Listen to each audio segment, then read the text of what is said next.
Halo, assalamualaikum warahmatullahi taala wabarakatuh.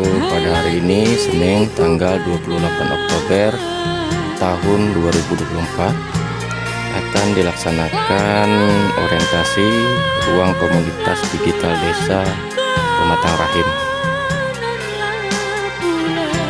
Ini kegiatan yang pertama dilaksanakan oleh RKDD Pematang Rahim, yang selanjutnya nanti akan dilanjutkan dengan kegiatan-kegiatan pelatihan dan lain-lain. Dalam kegiatan orientasi RKDD ini akan dihadiri oleh seluruh anggota RKDD, pengawas, pengarah, dan pembina. Dihadirin juga oleh perangkat desa, kepala dusun, kasih, kaur, serta perwakilan BPD. Bahkan ada juga diundang dari Karang Taruna dan perwakilan PKK.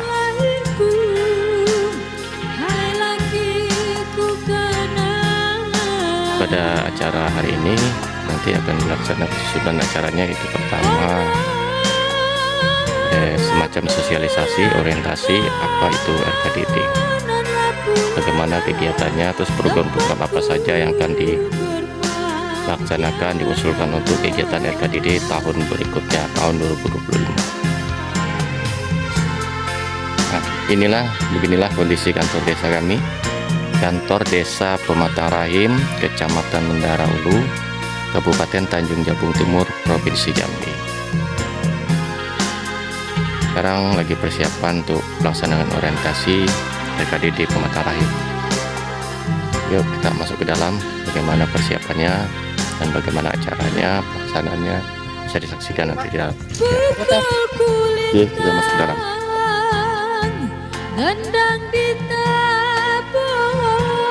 Ini infografik APBDes Pematang Rahim tahun anggaran 2024.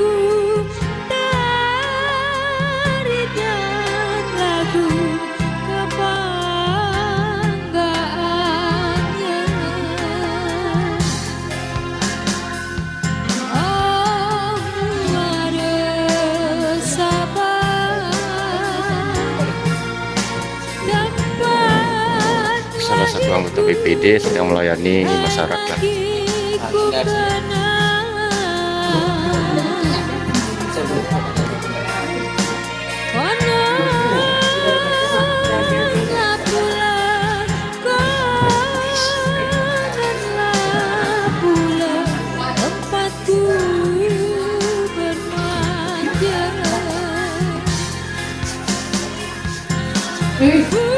Kepala dusun sedang menyalurkan bantuan bansos kepada masyarakat desa Pematang Rahim. Kepala dusun Pematang Sani dan Karya Maju.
Assalamualaikum warahmatullahi taala wabarakatuh. Selamat pagi, salam sejahtera buat kita semua. Yang terhormat Bapak Kepala Desa Pematang Rahim, yang dalam hal ini diwakili oleh Bapak Sekretaris Desa, yang terhormat Ketua BPD Pematang Rahim, yang kebetulan juga tidak hadir karena kebetulan Pak Kades dan Pak Ketua BPD menghadiri acara di Kabupaten pada hari ini juga. serta yang terhormat Bapak Ibu saudara-saudari kegiatan peserta kegiatan orientasi program Desa Cerdas DKDD Desa Pamatahi. Alhamdulillah, bersyukur kepada Allah Subhanahu Wa Taala. Pada hari ini kita berkumpul dalam kondisi yang sehat walafiat dalam rangka menghadiri orientasi DKDD. Susunan acara orientasi DKDD Pamatahi tahun 2024 bagi berikut: pembukaan yang sedang berlangsung. Kedua, sambutan Kepala Desa Pamatahi sekaligus membuka secara resmi kegiatan orientasi program Desa Cerdas di Desa Pamatahi. Kepada Bapak, dipersilakan dengan segala hormat.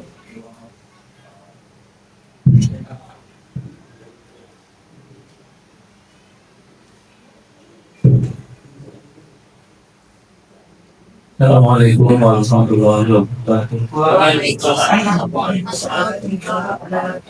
Bismillahirrahmanirrahim. Alhamdulillahirabbil alamin. Wassalatu wassalamu ala asyrofil anbiya'i wal mursalin sayyidina wa maulana Muhammadin wa ala alihi wa sahbihi ajma'in. Amma ba'du. Yang kami hormati Bapak Syarul Bidi sedang anggota Bapak mewakili. Kemudian yang kami hormati para kepala desa, para kadus yang hadir hari ini. Kemudian yang kami hormati para anggota RKDD yang telah hadir pada kesempatan siang hari ini. Pertama-tama marilah kita bersama-sama berterima kasih dan syukur kepada Allah Subhanahu wa Ta'ala. Alhamdulillah,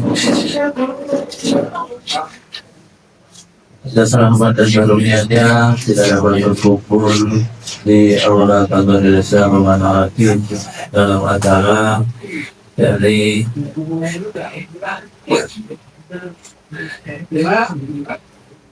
orientasi ruang komunitas desa digital Desa Pamatahi. Semoga acara orientasi pada kesempatan yang hari ini mendapatkan ridho dari Allah Subhanahu wa Ta'ala. Amin ya rabbal alamin. Salawat dan salam bagi kedaulatan pribadi pada Nabi Muhammad sallallahu alaihi wasallam. Dan ucapan Allahumma shalli ala sayyidina Muhammad wa ala ali sayyidina Muhammad. Para peserta sekalian yang kami hormati, jadi kami menyampaikan salam maaf dari Bapak Kepala Desa. Beliau tidak dapat hadir pada acara orientasi pada siang hari ini karena beliau ada undangan rapat koordinasi Kepala Desa dan Ketua BPD se-Kabupaten Bogor Jawa Timur yang dilaksanakan di Aula Kantor Bupati Kabupaten Bogor Jawa Timur. Karena itu, di sini kami untuk menyampaikan beberapa hal terkait dengan kegiatan orientasi ruang komunitas desa digital. Hadirin sekalian yang kami hormati, acara ini adalah merupakan langkah awal yang sangat penting bagi kita semua dalam memanfaatkan teknologi digital untuk kemajuan desa kita tercipta. Ruang komunitas desa digital diharapkan dapat menjadi wadah bagi masyarakat untuk berkooperasi, bertukar informasi dan mengembangkan potensi yang ada di desa Pamatahi. Kemudian saya ingin menekankan bahwa keberhasilan program ini sangat bergantung pada partisipasi aktif dari seluruh warga. Mari kita bersama-sama memanfaatkan peluang ini untuk saling belajar dan berbagi pengalaman. Setiap ide dan saran dari kita semuanya sangat berharga. Kemudian dengan adanya data ini kita dapat meningkatkan akses informasi dan pelayanan publik Ini adalah kesempatan bagi kita untuk memperkenalkan inovasi yang dapat membantu memecahkan berbagai masalah yang ada di desa ini. Mari kita gunakan teknologi untuk meningkatkan kualitas hidup dan kesejahteraan masyarakat. Kemudian yang terakhir, tentunya kami dari pemerintah Desa Muhammad Hakim berkomitmen untuk mendukung penuh pelaksanaan program ini. Kami menyediakan fasilitas dan sumber daya yang diperlukan agar DKDD dapat berjalan dengan baik. Kami juga akan terus berkoordinasi dengan berbagai pihak untuk memastikan program ini berhasil. Sebelum saya akhiri sambutan ini, marilah kita bersama-sama nanti kita menyimak apa yang akan disampaikan oleh narasumber yang akan disampaikan nanti oleh Bapak Dedi, Duta Digital yang sudah hadir di tengah kita, yakni Duta Digital Kabupaten Tanjung Jabung Timur. Sama-sama kita simak, sama-sama kita belajar. Mudah-mudahan apa yang kita dapatkan dalam organisasi ini dapat kita amalkan dan bermanfaat bagi kita semuanya untuk kemajuan desa kita, desa Muhammad Hakim ke depannya. Akhir kalam, jika ada kekurangan atau kesilapan dari kami mohon maaf yang sebesar-besarnya. Dengan mengucap Bismillahirrahmanirrahim, acara orientasi ruang komunitas desa digital Desa Muhammad Hakim pada tanggal 28 Oktober 2024 secara resmi dibuka. Sekian, Assalamualaikum warahmatullahi wabarakatuh.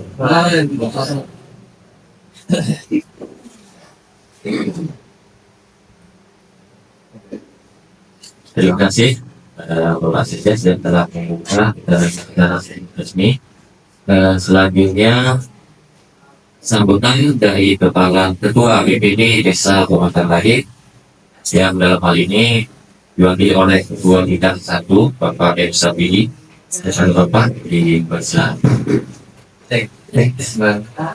Bismillahirrahmanirrahim. Assalamualaikum warahmatullahi wabarakatuh. Alhamdulillah alamin. Assalatu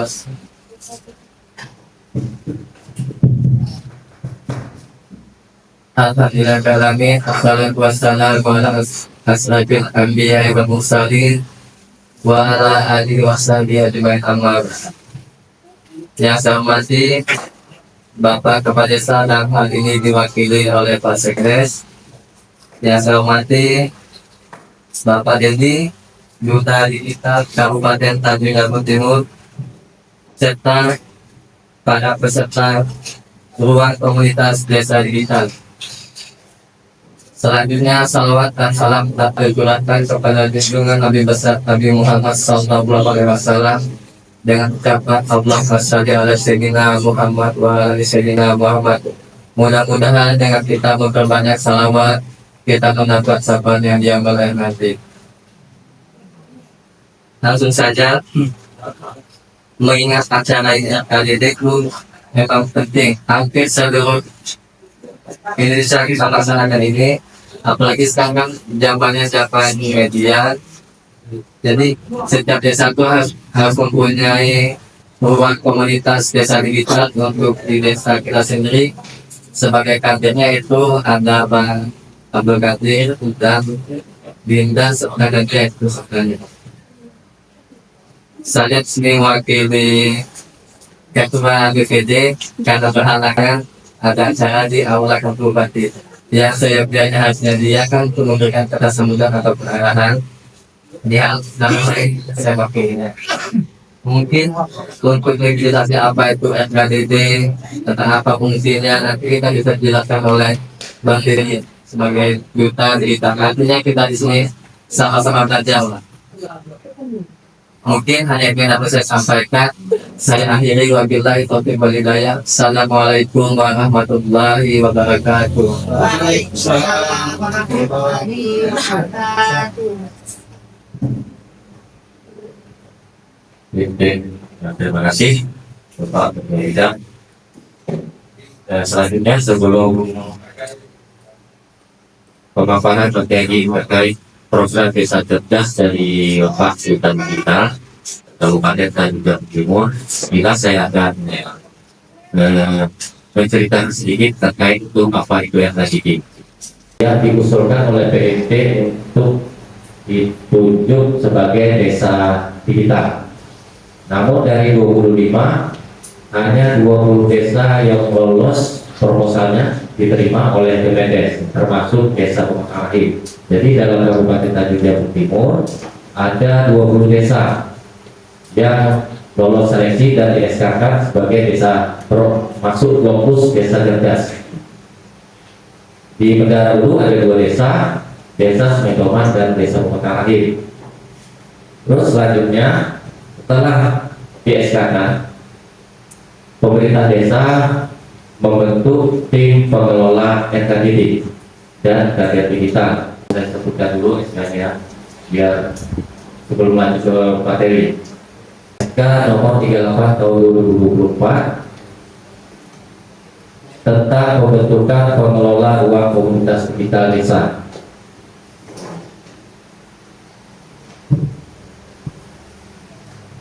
Yang pertama, ini jumlah personil ada 20. Pertama, Pak Endor, Kepala Desa, otomatis sebagai pengarah. Kedua, PPD sebagai pengawas. Ketiga, Edi sebagai duta digital pembina. Pak Abdul Kadir sebagai bank dan digital selaku penanggung jawab kegiatan. 5. Dinda Maya Apriliani. 6. Ridwan Syah. 7. Nurlela, Rizka, Suci Indriani, Tiara Suci Ramadhani, Sonia Anggraini, Mirna Fikri Nasoha, Hendra Saputra, Al-Samsi, Mas Laini, Abu Eda, Amanullah, Khairul Razikin, dan Nadia Aulia. Kita mengusulkan ada 5 kegiatan, salah satunya adalah orientasi TKDD ini. Orientasi TKDD ini awal daripada kegiatan TKDD. Yang selanjutnya nanti ada pelatihan membuat konten, pelatihan konten kreator, pelatihan untuk UMKM, pelatihan untuk penggaris, dan satu lagi pelatihan mengenai layanan Google. Nah, seperti kita tahunya, kita layanan Google itu tahunya email cuma kan, padahal ada banyak layanan Google yang bisa kita gunakan di situ. Itu salah satunya nanti akan dinanti. Ini bukan hanya sebatas program Kemendes. Kita berharap ini terus dianggarkan melalui APBDes ataupun APBD. Jadi selain dari pelatihan itu, nanti ada bantuan perangkat senilai kurang lebih 30 juta ya. 30 juta itu berupa PC, printer, dan aksesorisnya. Mudah-mudahan dalam 1 bulan ini sampai. Itu pengelolaannya, yang mengelola adalah NKDD. Jadi kita semua yang masuk dalam SK NKDD itu jadi pengelola. Jadi setelah kita selesai pemaparan, kita sama-sama berebut apa saja program-program kegiatan yang mau kita usulkan, baik itu di APBD, di APBD, atau di APBN dari Kemendes. Jadi nanti setelah selesai pemaparan dari digital, kita langsung merebut nyusun program untuk tahun 2025. Apa ide-ide terpikir dalam kepala kita tuangkan dalam tulisan. Ini loh usulan kita yang akan kita, baik itu yang kita usulkan, baik itu di dalam pemerintahan desa, di masyarakat, dan lain-lain. Itu nanti saya jabarkan rebutnya seperti apa. Ya, ada 6 pilar. Dari 6 pilar itu nanti usulan pilar 1, pilar 2 apa yang mau diusulkan. Itu saya rasa sekilas informasi terkait SKDD. Acara selanjutnya ini pemaparan materi sosialisasi program desa cerdas orientasi RKDD Desa Pemakarai oleh Duta Digital Kabupaten Tanjung Jabung Timur. Assalamualaikum warahmatullahi wabarakatuh. Waalaikumsalam warahmatullahi wabarakatuh. Yang kami hormati Pak Kepala Desa yang dalam hal ini diwakili oleh Pak Sekretaris Desa, kemudian yang kami hormati Bapak Ketua DPD yang diwakili oleh Pak yang tadi Pak Abdul Wahid yang kami hormati selaku Ketua penanggung jawab KDD ya. Yang kedua ya penanggung jawab KDD yang diserahkan oleh Kades Bapak Ibu sekalian. Nah, di sini ada juga Pak Kades, kemudian penampungan di KDD Bapak Ibu sekalian. Alhamdulillah hari ini akhirnya terrealisasi juga pertemuan perdana, walaupun sebelumnya ini sudah di tahun kan. Karena sebenarnya kami itu di awal itu Februari menyusun program itu bulan Juni kita melakukan pemetaan, kemudian memang ada di Jakarta urusan administrasinya itu Pak Prabowo itu yang minta itu depan, karena persoalan administrasi itu agak ribet karena di program di fase 3 ini kita sudah masuk di fase 3 desa terbaik ini itu jumlah desanya itu 1.200 lebih gitu ya. Nah, mungkin agak ribet di sana ininya, makanya agak lambat. Kalau deadline-nya sebenarnya sudah 2 kali kami ubah bagaimana. Alhamdulillah hari ini bisa bertatap muka, semoga ini bisa menjadi awal kali. Bersyukur kehadiran Allah Subhanahu wa Ta'ala atas kesempatan hari ini yang menjadi semangat bagi kami sebagai awal pembuka rezeki ya. Jadi pertemuan itu bagi kami itu adalah sejak pertemuan atau bentuknya itu adalah rahman dan serta sholawat tidak lupa kita sampaikan kepada baginda Nabi Muhammad SAW yang dapat Allahumma salli ala Sayyidina Muhammad wa ala Sayyidina Muhammad. Semoga kita yang hadir dengan kita baik nanti bisa mendapatkan sahabat di hari amin ya Allah. Jadi materi sebenarnya tidak ada ya. Jadi hari ini kita baru melakukan perkembangan tentang RKDD. Kemudian ada desa Harga, kan?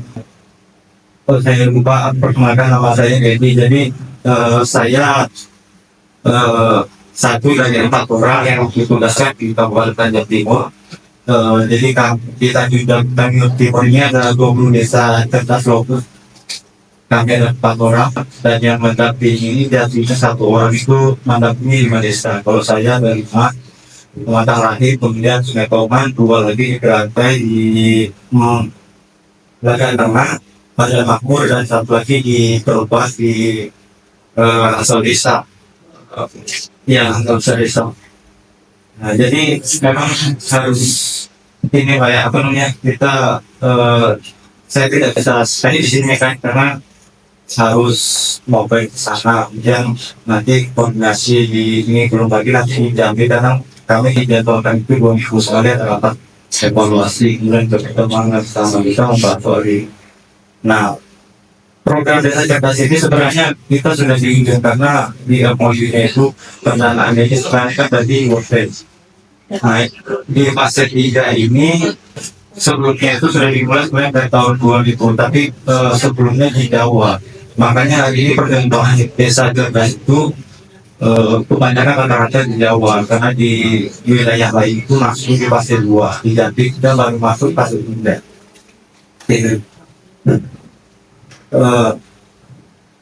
Slide selanjutnya mungkin Bang. Ya, itu mungkin gambar awal tentang desa cerdas. Nah, orang sering nyebut desa cerdas, kemudian ada yang nyebut desa digital gitu. Cerdas dan desa digital. Sebenarnya ini dua targetnya sama, cuman beda program. Kalau misalnya kita bicara tentang desa digital itu jadinya adalah target kenapa dirumuskannya desa cerdas. Jadi desa cerdas, desa digital itu sebenarnya dia mengadopsi konsepnya yang namanya smart city, kota cerdas kan. Misalnya kayak di kota-kota itu kan bukan di Indonesia saja tapi di daerah lain kalau bisa misalnya kita pakai sidik jari mau masuk kereta itu sudah pakai semua, dan hampir setiap kota itu dimanapun sekarang mengarah ke situ dengan teknologi.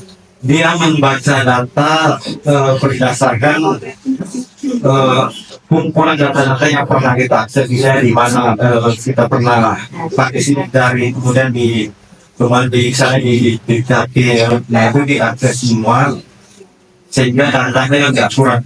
Misalnya modelnya ada bekas luka, misalnya terus pasti ada bekas luka. Nah, di mana ada luka itu tidak bakal hilang misalnya kan. Nah itu yang menjadi dasar ketika dijadikan atas jaring saya kayak di Taiwan tidak modelnya seperti itu. Nah desa cerdas ini mengadopsi dari itu desa cerdas. Jadi desa digital itu sebenarnya bagaimana desa itu mengoptimalkan, memanfaatkan digitalisasi ya. Era teknologi yang sekarang untuk mempermudah sekitar pelayanan, kemudian kemudahan mengakses informasi, kemudian kemudahan kita berkomunikasi. Nah posisi sekarang itu orang berlomba-lomba di sana, dan mau tidak mau kita harus mengarah ke situ. Nah kalau misalnya kita tidak mengarah di situ, oke kita bisa punya alat yang macam komputer atau HP, misalnya kita bisa punya iPhone. Tapi kalau tidak dibarengi dengan kemampuan mengoperasikan itu percuma. Nanti di rumah jadi bacaan.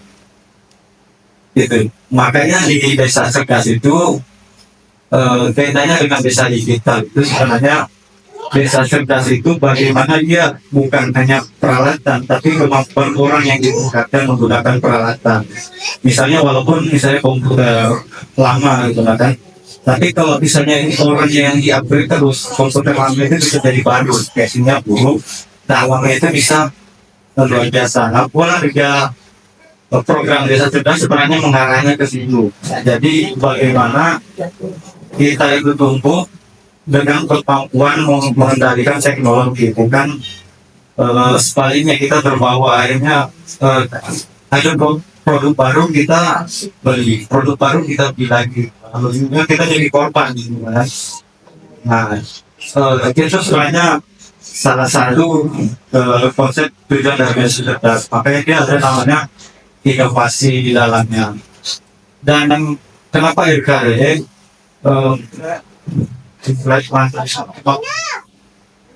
Nah, jadi kalau misalnya dia desa digital, dia fokusnya cuma pelayanan menggunakan aplikasi, kemudian menggunakan jaringan internet dan peralatan teknologi yang lainnya.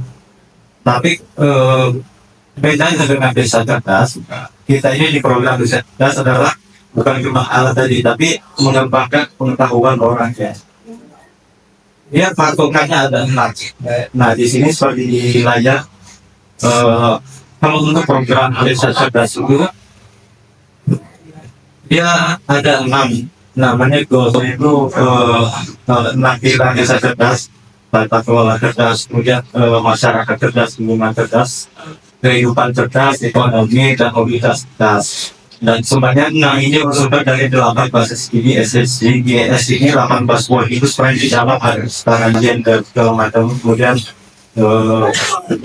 ada hak minoritas, perempuan, anak, nah, semuanya sebenarnya mengadopsi dari sini, cuma diterapkan dalam karantina. Jadi kegiatan desa cerdas itu mengadopsi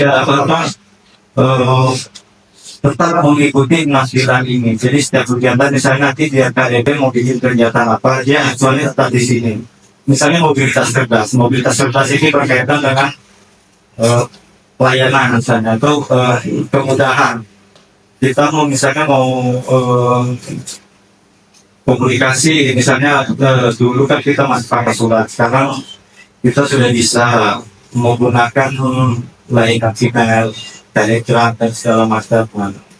Nah, mana yang lebih efisien? Kalau untuk saat ini sebenarnya pengguna teknologi itu menggunakan currency. Kalau dulu, kalau misalnya kita mau ketemu, mau mengundang saudara itu sehari paling kuat paling 100 bunga ya. Nah, kalau sekarang sekali share itu bisa undang 1.000 orang. Nah, bagaimana pemanfaatan teknologi ini sebenarnya diarahkan ke yang cerdas, tapi ini bermanfaat positif, tapi tentu nanti ada negatifnya. Makanya di kegiatan-kegiatan desa cerdas ada yang namanya literasi digital. Di literasi digital itu nanti kita belajar apa sih sebenarnya dampak negatifnya tentang kemajuan teknologi yang cukup besar ini kan. Nah, bagaimana melindungi diri kita? Nah, misalnya kita gunakan Jadi mengingat kita sama-sama tahu bahwa hampir yang namanya komunitas ataupun tempat perkumpulan ini kadang tidak serius untuk diberdayakan. Memang sebenarnya kalau kita bicara duta digital ini menarik. Kenapa saya sampaikan menarik? Itu tadi harapan kami memang ada keseriusan dari pemerintah desa. Nah, yang ingin saya tanyakan yang pertama, langkah apa yang akan dilakukan pemerintah desa terkait KDD? Karena memang ini harus dilakukan dengan serius. Jika NKDD di jalan, insya Allah pemanfaatnya akan lebih baik di kalangan milenial maksudnya. Mungkin itulah pertanyaan saya itu lebih ke arah langkah-langkah pemerintah desa setelah apa yang sudah dijelaskan dan disampaikan oleh duta kita tadi. Mungkin hanya itu. Assalamualaikum warahmatullahi wabarakatuh. satu lagi. Perangkat desa cuma satu ya?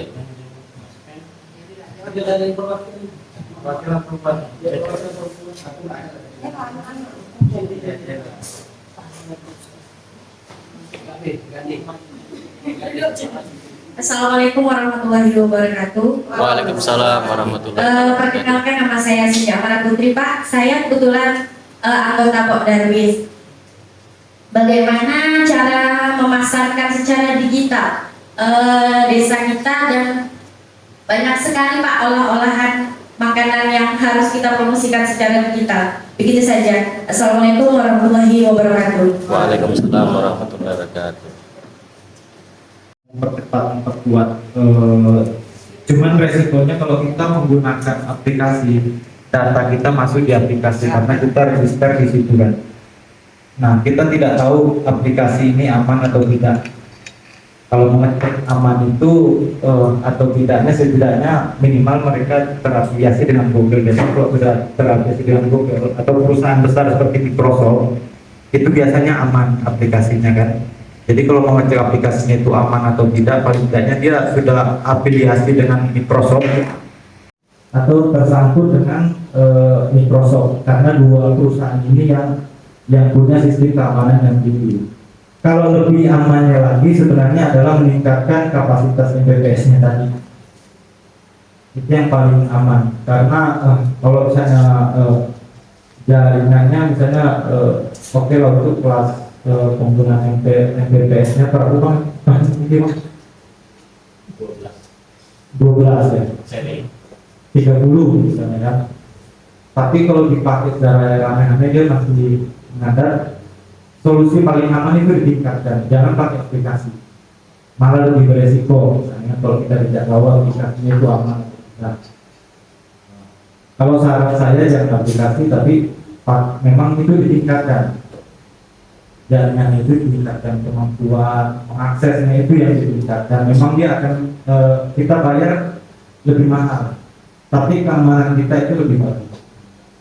Itu kalau misalnya di internet itu jangan takut berbayar kalau mau aman, karena yang berisiko itu gratis, karena data kita biasanya ketika kita misalnya buka aplikasi kita download berarti diminta persetujuan sampai misalnya foto, video mau diakses semuanya. Nah, kita buka semua tuh, sempat misalnya nanti mereka di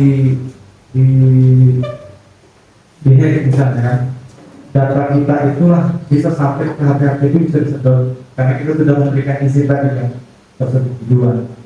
Makanya gunakan aplikasi yang memang punya standar keamanan tinggi.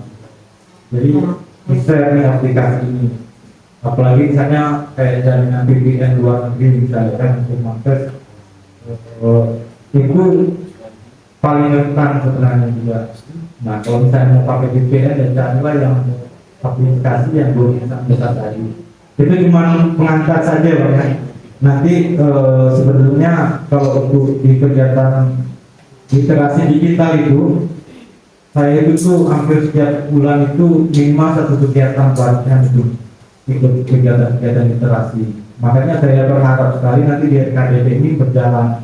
Nah, saya tidak tahu nanti seperti apa di desa ya, mungkin sekaligus menyampaikan pertanyaan Bang Ade, tapi sejauh ini kemarin dengan Pak Kades itu sudah menyampaikan komitmen termasuk untuk kegiatan di 2025 itu.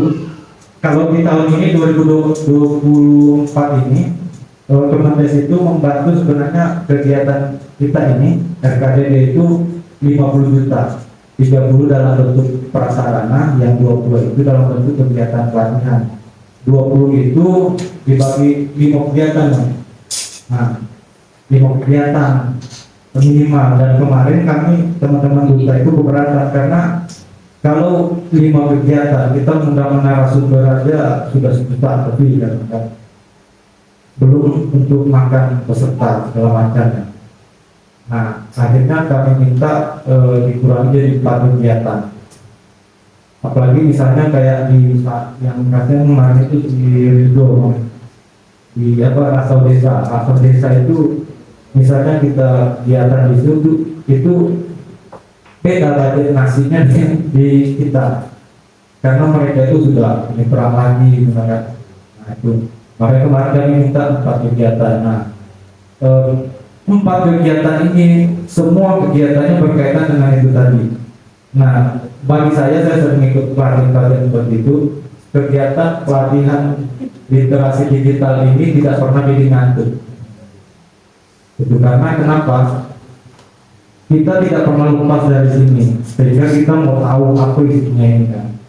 Nah, makanya perkembangan seperti apa, semakin rumit materinya, semakin menarik itu di kegiatan literasi digital. Makanya saya berharap ini bisa berjalan karena kemarin Pak Kades juga sudah mendukungnya ya, tapi lebih jelasnya nanti mungkin di teman-teman ini Bapak Ibu sekalian di pengurus desa ya. Kemudian juga ke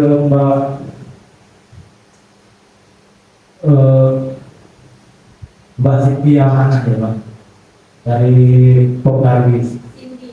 Cindy Omar. Cindy.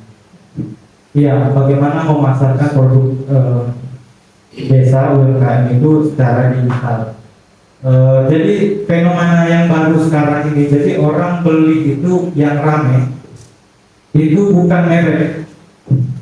Ruben Onsu kemarin ayat geprek robo, bensu baru produk apa di Starbucks robo. Jadi fenomena sekarang itu produk yang dicari orang yang ada iklannya di Instagram, yang ada di TikTok. Jadi itu produk yang paling mahal. Bagaimana caranya kita bisa memancing supaya pembeli? Kalau misalnya produknya kritik ya ada. Oh nugget, iya, nugget ikan toman. Kalau dipasarkan rumah tangga, payah mau jadi pengusaha Mbak. Saya yakin karena aku juga bisa bikin ikan dapat. Tapi misalnya kalau dipasarkan lebih luas, yang saya sebut tadi, ketemulah nanti dengan orang yang gila dengan ikan toman. Dikejarnya nih Mbak produknya. Makanya tujuan digitalisasi itu kita menjangkau pembeli-pembeli gila, pembeli yang sanggup misalnya beli cuma 5.000, ongkos dia beli itu sampai 30 juta, itu pembeli gila, yang itu yang kita target. Dan ada lagi yang pembeli gila itu kalau dia datang, habis dia balik, pembeli yang datang itu bisa ratusan. Nah itu yang kita target. bidang pemasaran. Bagaimana cara pemasarannya supaya ini menarik mereka? Pertama itu adalah tentu di konten. Produk itu yang paling enak misalnya ini HP nih atau ini kue kan, ini saya beli misalnya, jauh menarik gak? Kalau misalnya bedanya saya nengok langsung depan mata, ini detailnya nih nampak jelas nih. Tapi kalau misalnya tidak minyak itu, kalau di layar itu bisa bikin orang lapar. Kenapa? Kegiatan produk makanan itu yang sambal itu pasti di zoom dekatnya kan, supaya itu membuka apa kita. Jadi kalau untuk rahasia dari produk pembuatan konten untuk kuliner, banyak-banyaklah di video di zoom, nggak usah di zoom orang lagi makan posisi di dulu, nggak perlu ini kamera, ini lagi makan di sini. Tambah dekat itu bikin tambah orang gila. Jadi kalau dari jauh nih artis punya makan orang nengok, oh ini si artis makan apa. Tapi kita rata-rata penggemar kuliner kita itu penasarannya tinggi. Teman orang Indonesia dimakannya, no sampai keringat netes. Itu yang bikin orang betah nonton. Kalau misalnya video, misalnya posisi video bang model nih, saya makan misalnya jadi kambing guling, tak akan tertarik bang. Tapi kalau yang bang saya makan depan video itu orang sanggup nonton sampai habis jam. Nah itulah rasanya. Nah itu bagaimana teknik mengambilnya nanti di kegiatan ini. Kemarin kita sudah agendakan, tapi kita tidak tahu di Kemendes itu apa sudah direstui atau di ACC atau tidak. Tapi saya berharap lulusannya ini tidak terrealisasi. Mudah-mudahan nanti bisa diusulin lagi sama ini ya, di kawan-kawan RKID. Karena saya lihat di Pematang Raya ini punya banyak potensi sebenarnya. Selain kuliner, makanan ikan toman, di era lain itu susah bikin ikan toman, produk makan ikan toman. Nah di kita ini tersedia sebenarnya. Nah ini adalah peluang sebenarnya untuk Bapak Ibu sekalian. Di samping itu nanti di RKDC bisa mau bikin baria, bikin piring dari ID bisa, RKDC bisa. Atau anggarannya misalnya tidak ada, nanti bisa namanya fundraising. Jadi produk dulu, bikin dulu produknya, kita jual untuk perusahaan mau beli produk nanti, tapi tidak usah dalam bentuk uang, beli dalam bentuk snack. Jadi kami kasih produk kami, tapi bayarnya pakai snack untuk kegiatan kami deh. Itu namanya kegiatan fundraising. Jadi kita bikin kegiatan, kita tidak mengeluarkan uang, cuma produk. Kalau mereka sudah senang dengan pola seperti itu, mereka pasti mau bantu. Itu contoh misalnya kayak di Jambi Pulau, desa di daerah di dekat Candi itu ya. Di Candi itu mereka tuh setiap kegiatan tuh patungan, satu orang sampai 500.000 orang dusun lah sebenarnya juga. Jadi kegiatan mereka ini ternyata membuka orang banyak sampai mereka nolak bantuan. Bupati Muarajambi bantu tak usah, kami sanggup. Terakhir kemarin Pertamina 3 kali datang ke tempat mereka, 2 kali ditolak, tambah jadi mereka datang, akhirnya diterima. Kemarin mereka dibantu rumah bayam untuk anggrek karena mereka itu pelestari anggrek. Jadi ibu-ibu menteri dulu datang ke Jambi, itu datang ke Jambi dulu cuma mau nengok produk-produk anggrek di situ, dan itu dikelola secara swadaya. Itu organisasi bukan Pogdarwis atau apa, tapi memang mereka bercinta lingkungan yang kawan-kawan di desa itulah. Mereka kreatif, kan? Jadi mereka itu balik kerja, balik manen segala macam, ngumpul itu kegiatan seperti itu. Anggrek dikumpuli di tempat mereka jadikan sama. Nah sekarang orang kalau mau ke sana itu rata-rata kepala daerah kalau di Jambi itu sudah pernah nonton. Tidak ada nyumbang mereka, kan?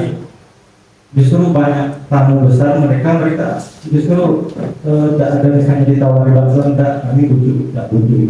Nah itu yang membuat mereka ini, karena polanya kalau misalnya di pemerintahan itu, kalau mereka sudah senang dengan pola organisasi kita, tanpa ditolak dia tambah ngeyel ngasih bantuan gitu. Misalnya dia mau bantu 5 juta, kita tolak, besok datang lagi, dia akan bantu 10 juta. Nah itu, jadi pola mengelola organisasi kita harus jual mahal. Itu konsepnya. Mungkin nanti kalau soal apa tadi Bang Adil bisa ditambah ke Bapak Dir, sekaligus ada yang lebih paham. Baik, terima kasih. Ini sedikit penambahkan yang dari KCP tadi pertanyaan terkait keluhan internet yang di beberapa masih ada yang blind spot. Ya, terus yang selanjutnya Ogdabis terkait pemasaran produk UMKM. Jadi di proposal waktu itu kami ngajukan, memang ini sudah masuk di proposal KKDD. Ini yang pertama, ini sosialisasi KKDD. Kedua, workshop terkait pengelolaan ekowisata hutan desa berbasis digital. Yang ketiga, pelatihan membuat konten dan video. Terus pengenalan aplikasi lain Google Maps, Gmail, Drive, Dropship, dan lain-lain. Selama ini mungkin banyak belum tahunya Google itu YouTube, email. Padahal ada banyak lain Google di situ yang bisa dimanfaatkan dan dimaksimalkan fungsinya. Banyak mungkin yang kita belum tahu. Ini nanti narasumbernya bukan kami, memang khusus orangnya memang yang berkompeten di bidangnya. Kalau kami hanya membuka acara dalam rangka organisasi KKDD. Selanjutnya nanti ada khusus memang orang ahlinya yang di bidang itu. Terus yang terakhir, pelatihan digital marketing tingkat dasar. Nah inilah yang berkaitan dengan pemasaran produk UMKM. Nanti diajari di situ bagaimana cara membuat produk lebih menarik, terus bagaimana cara mendorong pengembangan produk UMKM itu lebih luas lagi, menjangkau pembeli lebih luas lagi, packagingnya macam mana, bentuknya biar lebih menarik. Nanti diajarin oleh narasumber itu. Berhubung dana yang baru cair, ini baru dana ini yang pertama, jadi kita belum bisa melaksanakan yang tepat. Insya Allah mudah-mudahan dalam 1-2 minggu ini begitu cair langsung kita laksanakan kegiatan ini. Bahkan ini desa lain yang sudah menganggarkan RKDD ini dianggarkan operasionalnya, motornya, bahkan diadakan peningkatan kapasitas studi banding ke desa digital terbaik. Itu bisa jadi usulan kita. Kita setiap tahun perlu terus meningkatkan kapasitas karena teknologi selalu berkembang. Kita wajib mengimbangi. Mungkin hari ini kita bahas Google yang dasar. Nanti ke depan ada lagi teknologi baru. Makanya setiap tahun kalau bisa ada peningkatan kapasitas RKDD dan diusulkan di APBDes untuk dianggarkan. Sebaik kemarin Pak Kadis secara besar sudah menyampaikan untuk tahun depan berkaitan dengan perubahan rencana pembangunan jangka menengah desa. Pak Kadis mengupayakan lebih fokus ke pemberdayaan semoga semua lembaga kemasyarakatan di desa, mulai dari pemerintah desa, BPD, Karang Taruna, PKK, RT, RKDD, Pogdarwis, dan lain-lain. Jadi tahun pertama yang dicapai itu SDM-nya ditingkatkan. Kan ada 4 tahun lagi Pak Kadis kan? SDM ditingkatkan, tahun 3, 2, 3, dan 4 itu SDA. Akhirnya jadi agar tujuan program pembangunan yang berkelanjutan itu tercapai. Percuma kita sumber daya alam banyak, perangkat canggih, tapi SDM-nya tidak mampu. Makanya fokusnya kemarin untuk tahun pertama itu peningkatan SDM seluruh lembaga kemasyarakatan yang ada di desa, termasuk perangkat desa. Mudah-mudahan nanti saat menyusun RPJM nanti itu semua tertuang dalam RPJM, termasuk usulan-usulan tadi nanti kita susun sama-sama, kita buat berita acaranya.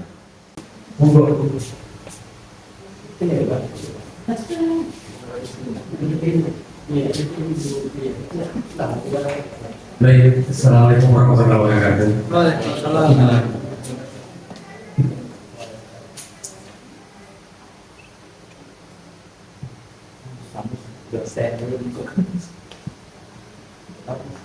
Sesuai yang diterangkan sumber tadi, sesuai dengan pendataan data atau pendataan BKR untuk desa. Tadi juga saya dengar ada juga masalah bagian pertanian untuk komunitas tanaman. Artinya tadi sudah dibahas juga bahwasanya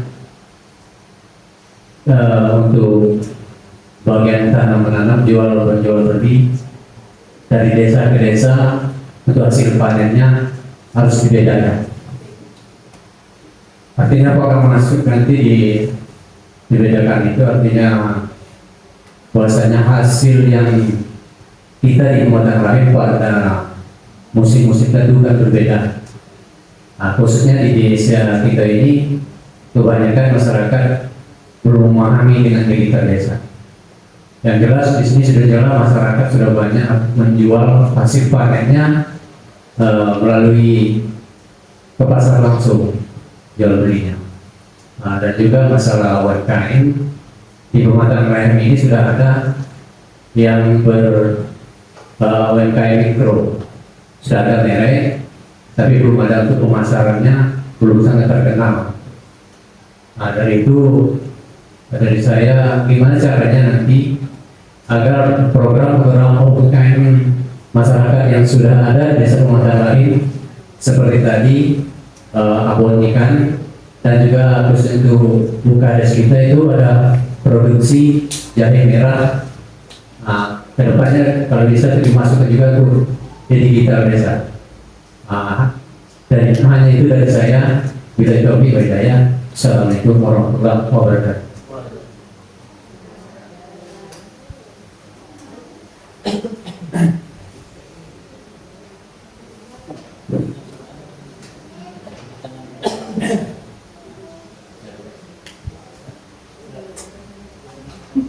Ada yang lain?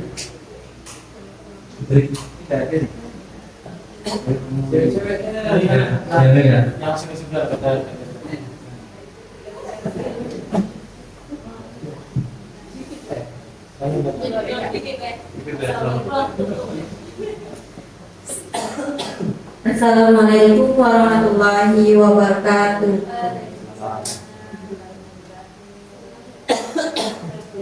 Berbeda. Ini Pak, pertanyaannya itu kan desa digital ini kan kita juga UMKM. Nah, kita ada yang ada yang sudah awam orangnya kan. Jadi itu kita tuh perlu yang orang awam ini kita perlu kasih arahan tuh lebih kayak mana ya, kayak cara pengoperasian penjualannya gitu nah Pak. Nah itu kami minta sarannya gimana caranya Pak, lebih lanjut. Assalamualaikum warahmatullahi wabarakatuh.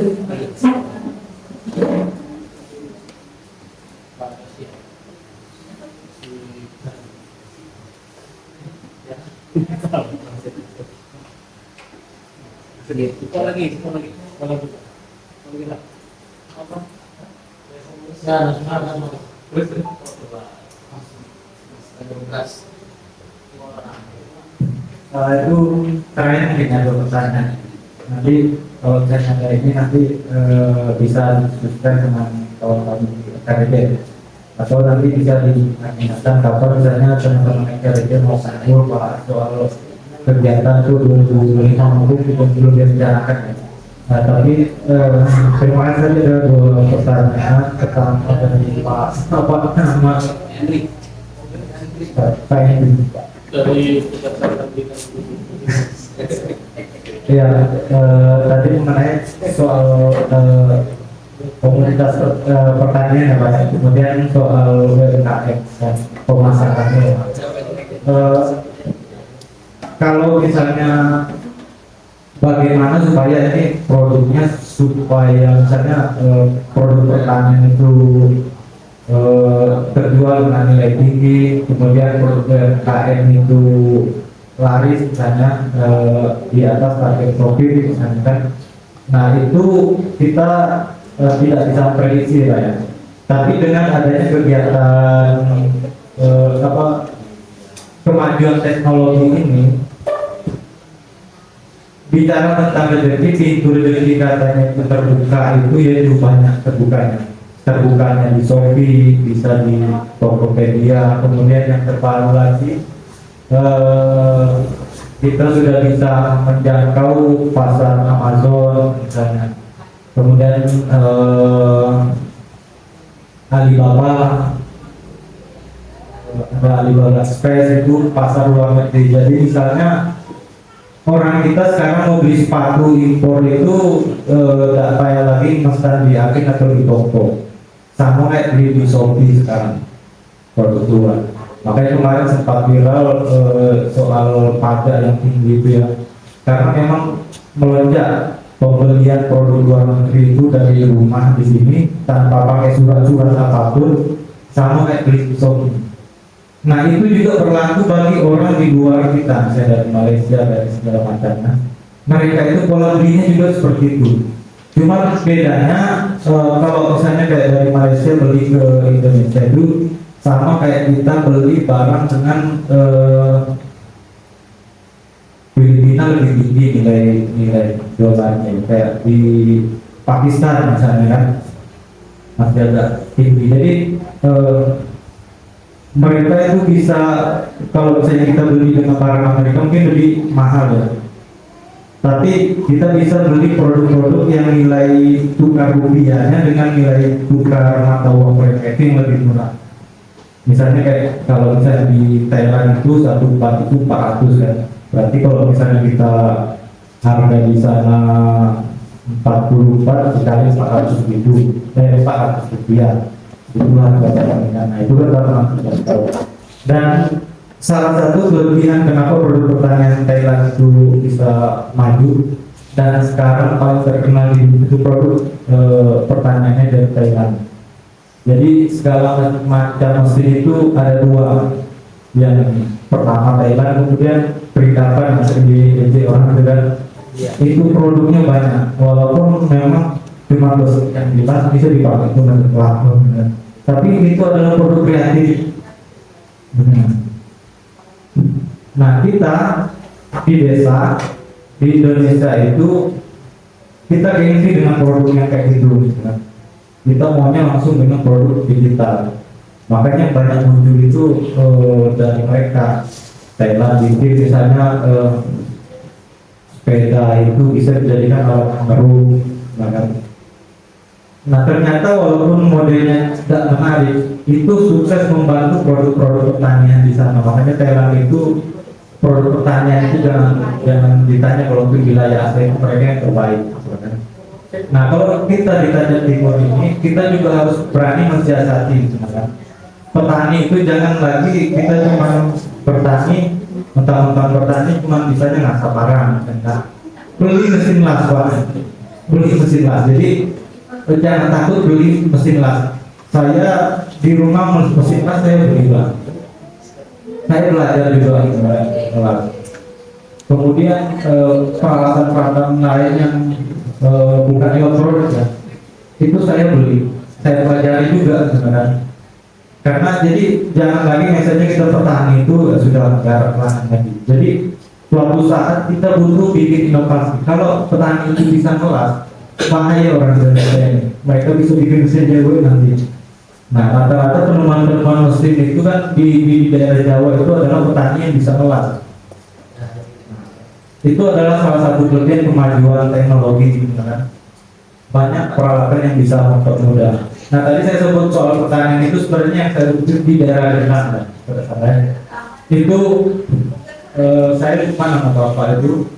Jadi dia di situ nyewa lahan di Dendang itu nanam mangga, melon, cabai. Jadi dia itu pernah kena tuh pas nanam, misalnya dia pikir ketika produk cabai dari ini keluar harga yang tinggi, produk mereka juga bisa tinggi harganya. Ternyata tak, malah anjlok karena produk cabai dari mereka itu ketika keluar tuh bisa keluar ton penuh di pasar gitu kan. Jadi dia caranya mensiasatinya itu ya di hilir. Karena ketika misalnya di panjang itu lagi musim cabai, dia biasanya setelah cabai tanaman apa? Nah dia tanam itu. Jadi dia lebih dukungan dari produk di MIPA. Misalnya setelah cabai di MIPA biasanya nanam semangka. Nah, ketika musim cabai di MIPA sudah mau panen, dia langsung tanam semangka. Jadi semangka dia habis, di sana baru keluar. Itu cara mensiasati. Produknya sama tapi dia sukses. Kemarin saya pernah ke situ, saya wawancara tuh, dia muliakan anaknya 2. Jadi di Fakultas Pertanian, dia bilang saya kuliahkan anak saya bukan untuk cari kerja. Kalau saya kuliah balik ke sini bantu. Karena dia dulu nyewa 2 siklus nanam itu, sekarang lahan itu dia sudah beli. 2 kali nanam, 2 kali panen bisa. Jadi strateginya kayak gitu. Jadi dia mau ngasih harganya. Ini biasanya setelah semangka biasanya mau muncul melon. Jadi sebelum muncul itu melon paling banyaknya dari mana? Daerah misalnya dari Nipah misalnya kan. Jadi dia mancing pasar dulu dengan produksi kan tidak banyak. Jadi tadinya mulai kurang melon, muncul produk dia, tanya dia menyebar di pasar, dia dikit-dikit nih harga mulai naik kan, naik. Baru habis produk dia, baru masuk produk dari Nipah panjang, kan? Harga bakal turun lagi karena siklus perdagangan apapun itu pasti dia naik turun, naik turun. Dia bisa naik turunnya itu namanya catnya itu anjlok misalnya harganya. Dan itu tadi pengaruh dari pasar. Kalau kebanyakan misalnya stok di pasar, harga pasti turun. Kalau misalnya stok harga di pasar, stok barang di pasar banyak, permintaan banyak, catnya akan tinggi. Nah, itu jadi dia tidak pernah belajar tentang cat ini, cat perekonomian ini, tapi dia menerapkan. Kalau dalam dunia itu kan namanya ilmu hal, tidak pernah dia pelajari tapi dia dapat. Nah itu adalah sebenarnya itu satu orang dia bisa mensiasati itu. Jadi inovasi itu tidak mesti dalam bentuk barang, tapi cara kita mensiasati. Nah seperti tadi produk UMKM tadi yang saya sampaikan. Kalau kita beli kamera, misalnya kalau Mbak bisa main detail, namanya video itu detail. Detail itu misalnya ini gue ini ada retak-retaknya nih, retak-retaknya ini yang disuting, tapi tidak blur. Detail, fokus di sini. Ini gue ini tidak menarik. Kalau di videonya, ini yang bikin menarik nih. Yang paling dalam yang sudah nanti tengok mata. Karena kalau begini kita bisa nengok. Orang cari yang lebih istimewa biasanya. Makanya dia harus itu. Kalau orang itu mata mungkin agak kurang. Kan? Kalau kamera sudah. Nah, main detail tadi itu. Makanya itu tadi saya sampaikan. Jadi kalau kita cuma beli alat, besok muncul alat lagi baru lagi, kita ganti lagi misalkan, itu susah sudah. Tapi kalau kita beli kamera misalnya, kamera Sony misalnya sudah lama, tapi yang kita perbarui cara tadi, seperti yang saya contohkan pertanyaan tadi, dia mensiasati peralatan dia, itu kita bisa berkembang mungkin lebih maju dari peralatan ini. Jadi muncul alat ini, oh ini bedanya dengan alat ini cuma kayak gini. Nah itu, jadi pola kegiatan di RKDB di Desa Cerdas itu juga targetnya seperti itu. Jadi peningkatan pengetahuannya. Jadi untuk mensiasati, kalau Pak misalnya jangan takut bikin video, jangan takut lah. Semua orang kalau di awal itu bikin video untuk diupload itu bisa 40 kali itu, sampai 43 kali dalam sehari itu ngulang-ngulang di pikirannya. Aku upload sudah ada videonya. Di awal pasti seperti itu, kan? Pertimbangannya pasti lama. Tapi jangan takut, kalau sudah 2 kali, 3 kali upload, nanti mulai terbiasa.